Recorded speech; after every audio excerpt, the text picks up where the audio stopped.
Look at this guy. Look at him. Completely alone. No drama. No fake friends asking him for a favor at 2 a.m. No toxic ex texting him, "I miss us," when they really just miss having a punching bag. Welcome back, family. Pull up a chair, grab your favorite drink, and go ahead and put your phone on Do Not Disturb right now, because today we are talking about the ultimate high-status cheat code: why high-value people prefer to be completely alone. Now look, society loves to look at a person who stays home, enjoys their own company, and doesn't go to every single loud, sweaty party as some kind of weirdo. They call you antisocial. They say, "Oh, look at Johnny, he's so lonely. He has no friends. He must be depressed." No, absolutely not. Let's set the record straight on this live show right now. There is a massive, massive difference between being lonely and choosing to be alone. One is a weakness, the other is a literal superpower. And today, we are bringing out the ultimate goat of deep human vibes, our favorite Swiss psychologist uncle Carl Jung, to explain exactly why the highest value individuals on this planet would rather talk to their houseplants than sit at a table full of fake, gossiping people. If you're watching this right now from the comfort of your own bed, completely happy that you didn't go out tonight, smash that like button, drop a crown emoji or a door emoji in the comment right now to show you've locked the world out. And hey, shout out to the day ones already supporting this channel. You guys keep the lights on in this studio and the vibes immaculate. Let's jump straight into our very first pillar. 1. The curse of the crowd vibe. Let's keep it 100% real right from the jump. Why is it that the more you grow, the more you start realizing that most social gatherings are just a massive waste of your cell phone battery? It's because of what Carl Jung called the collective unconscious and herd mentality. Jung basically discovered that when humans get together in big groups, their individual brains melt into one giant, lower IQ megabrain. The group dynamic naturally drops to the lowest common denominator. That's why when you're in a big crowd, the conversations are always so incredibly boring. It's always, "Hey, did you see what Jessica posted on Instagram?" "Oh my God, no, what did she do?" "She went to brunch with a guy who has a fake Rolex." "No way, let's talk about this for the next 4 hours." Bro, who cares? Who actually cares about Jessica's brunch? High-value people do not have the storage space in their brains for that kind of mental garbage. Your brain is a luxury penthouse suite, so why are you letting low-rent drama live there for free? When you are a high-value person, meaning you have goals, you have self-respect, you actually care about your mental peace, sitting in a room full of people talking about nothing feels like physical torture. You sit there looking at your watch like, I could be sleeping right now. I could be working on my business. I could be watching cat videos on YouTube. Literally anything is better than this. Carl Jung warned us that the crowd is where individuality goes to die. When you constantly force yourself to fit into groups that you've clearly outgrown, you aren't being friendly. You are betraying yourself. You are lowering your frequency just so insecure people don't feel uncomfortable around you. Let's see it in the chat right now. Drop a facts in the comments if you've ever sat at a party or a dinner, looked around at everyone talking, and felt completely and utterly alone despite being in a crowded room. Let me see it. That is the exact moment your soul is telling you it's time to upgrade your environment, which leads us directly into our second major heading. 2. The high-value filter, quality over garbage. Now let's talk about the actual mechanics of a high-value person. High-value people do not hate people. We aren't angry hermits living in a cave hating the world. We just have an incredibly high standard for who gets access to our energy. Think of your life like an exclusive, super premium VIP nightclub. There is a big, heavy velvet rope at the front door, and outside that rope there is a massive line of people trying to get in. A low-value person lets everyone into the club, come on in. Toxic people, come in. Energy vampires, come in. People who talk trash behind your back. Yes, step right in. The entry is free. What happens to that club? It gets trashed. Fights break out. People steal the drinks, and the vibe is completely ruined. But a high-value person. Oh, they have a massive, scary-looking bouncer at the door. That bouncer is checking IDs, checking backgrounds, checking vibes, and 95% of people do not make the cut. Carl Jung had this beautiful concept called individuation. It's a big word, but it basically just means the process of becoming the truest, most authentic version of who you are meant to be. And Jung explicitly noted that this journey is a lonely one. Why? Because most people in society are living in a deep, deep sleep. They are wearing masks. They are playing characters. They are doing things they hate just to impress people they don't even like. When you start waking up and shedding your own masks, the people who are still asleep will start to resent you. They will see your peace. They will see your focus. And instead of clapping for you, their own insecurities will flare up. They will try to pull you back down into the mud. So what does a high-value person do? They don't fight. They don't argue. They just close the door. They look at the low-value behavior and think, I love myself way too much to allow this chaos in my life. They realize that being completely alone in a quiet room is 10 times better than being in a noisy room surrounded by hidden hostility. Oh, wait a minute. Wow! Shout out to Marcus for the earlier. Marcus says, I just cancelled my weekend plans with my old high school crew because all they do is drink and complain about their lives. Best decision ever. Marcus, let me get some virtual high fives for you in the chat.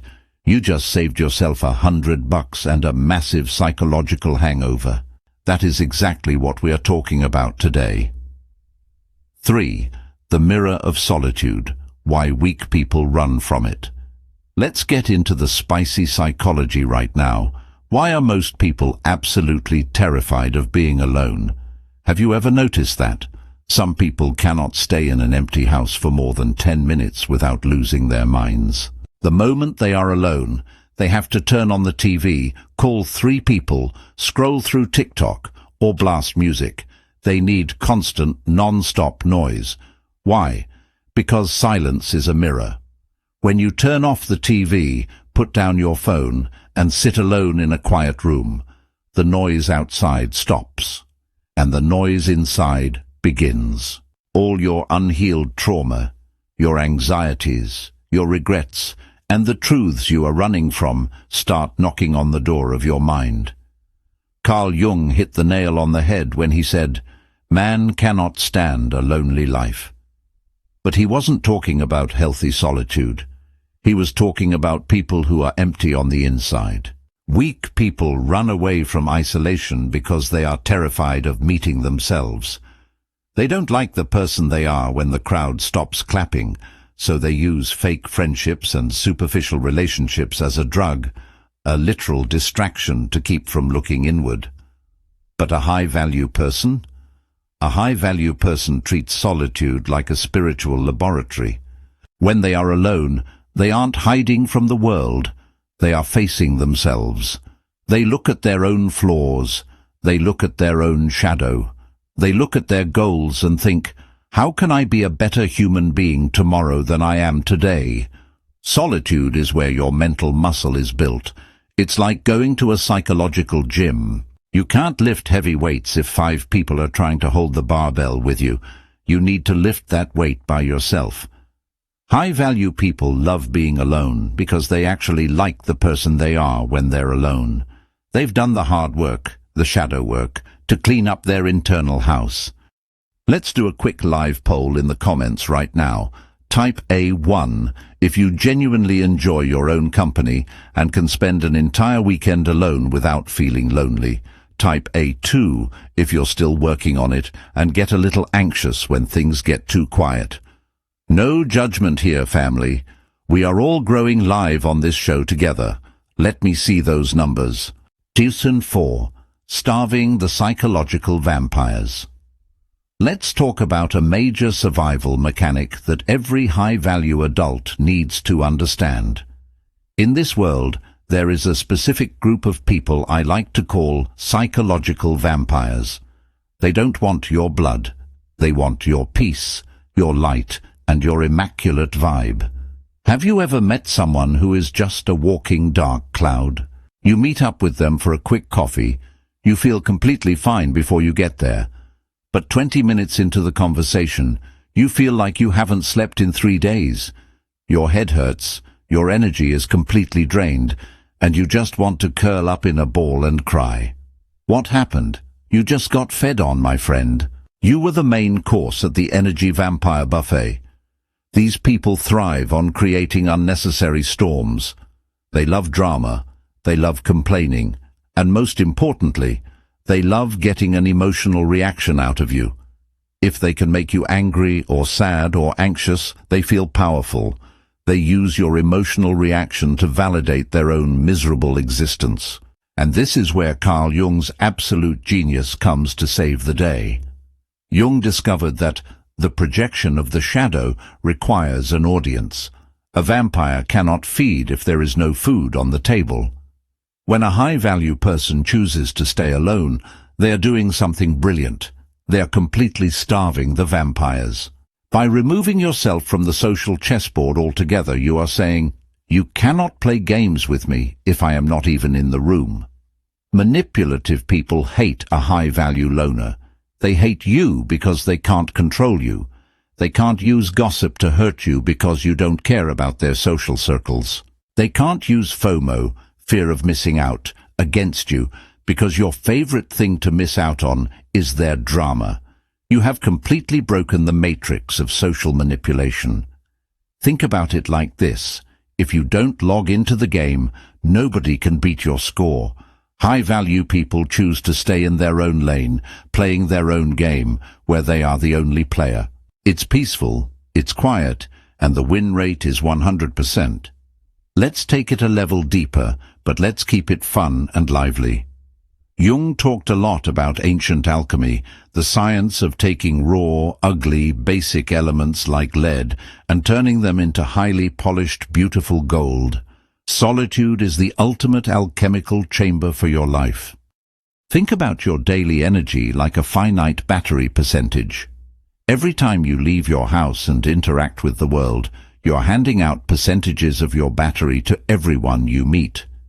You give 5% to the rude cashier, 10% to the co-worker who is complaining about management, 20% to the fake friend who just wants to gossip, and 15% to traffic rage. By the time you get home, your internal battery is at 2%, flashing red and beeping for help. How are you supposed to build an exceptional life, write that book, start that business, or take care of your physical health when you are constantly living on 2% battery? You can't. It's structurally impossible. When a high-value person decides to stay completely alone, they are putting their phone on the fast charger. They are keeping their 100% battery all to themselves. They take that massive reserve of emotional and mental energy and channel it directly into their passions, their craft, and their personal growth. Look at the greatest minds in human history. Carl Jung himself literally built a stone tower in a small village called Bollingen, right by a lake. He had no electricity, no running water. He went there to be completely alone for weeks at a time, cutting wood, cooking his own meals, and writing his groundbreaking psychological theories. He knew that the noise of the city and the constant chatter of society would muddy the waters of his brilliant mind. He famously wrote, "In the tower, I am in the midst of my true life, I am most deeply myself." You don't need to go build a stone tower by a lake, although that sounds incredibly cool, and I might do it if this channel keeps growing. But you do need to build a mental tower. You need to have a sacred space in your week where nobody can reach you, nobody can ask you for anything, and nobody can pollute your thoughts. That is where your inner gold is formed. Oh my goodness, Jessica just dropped a super thanks. Thank you, Jessica. She says, I started staying in on Friday nights to learn how to code, and 6 months later, I just got a remote job offer making double my old salary. Solitude pays real cash. Jessica, let's get some money bag emojis in the comments for Jessica right now. That is what I am talking about. Solitude isn't a lonely sentence. It's an investment phase. You are investing your time into yourself, instead of spending it on people who won't even remember your name in 5 years. Now let's look at the natural timeline of how someone becomes a high-value loner, because it usually happens in 3 distinct phases. Let's see which phase you are currently in right now. Phase 1 is the people-pleasing phase. This is where we all start out when we are young or naive. We want everyone to like us. We say yes to every invitation. We tolerate fake friends. We laugh at jokes that aren't funny. And we constantly bend over backwards to keep the peace. We are terrified of being left out, so we accept any breadcrumbs of attention society throws at us. Phase 2 is the Great Awakening. This is the painful part. This is the moment you get stabbed in the back by someone you trusted, or you realize that the moment you go through a hard time, your entire friend group vanishes into thin air. You look around and realize that all that energy you poured into other people was completely wasted. This phase usually makes people angry and bitter. You start locking your door because you're hurt. But then, if you do your shadow work and listen to Uncle Jung, you evolve into phase 3, the high-value loner. This is the ultimate stage of emotional freedom. In this phase, you aren't hiding away because you're angry or hurt. You are staying alone because you have realized that your own company is an absolute luxury. You don't hold any resentment toward the crowd. You just simply do not fit into it anymore, and you are totally at peace with that. When you reach phase 3, you become completely unshakable. You don't need external validation because you validate yourself. You don't need a massive group of friends to feel important because you already know your own value. You become a rare, mysterious creature that society cannot comprehend. People will notice that you don't participate in their petty social games, and it will draw them to you like a magnet. But you'll look at them from behind your velvet rope, take a sip of your tea, and keep your door firmly shut. Drop your phase number in the chat right now. Are you a 1, a 2, or a true phase 3 high-value loner? Let me see where the family's at. Flood the comments. Family, at the end of the day, your life is your own private masterpiece. Stop letting random low-value people walk through your gallery with muddy boots, touching your canvas with dirty hands. Your piece is far too expensive to be discounted for anybody. If someone does not bring mutual respect, deep value, and pure, authentic joy into your life, they do not belong in your circle. Period. No exceptions. No matter how long you've known them, I want to challenge every single person watching this live show right now. Type "My access is a privilege" in the comments section if you are choosing to step into your true power today and protect your sanctuary. Let's fill the entire screen with that high-value boundary. If this video made you laugh, gave you a little burst of happiness, or gave you the validation you needed to stop feeling guilty for staying home and enjoying your own life, please smash that subscribe button. Share this with a fellow introverted king or queen who needs to hear this truth today. And hey, if you want to keep this independent studio running and dropping these raw human vibes, those super thanks and live gifts are always deeply appreciated by your host. Stay focused, stay high value, and never be afraid to stand completely alone if it means standing in your own truth. I love you guys to pieces. Have an amazing, peaceful night, and I will see you all in the next one. Peace out.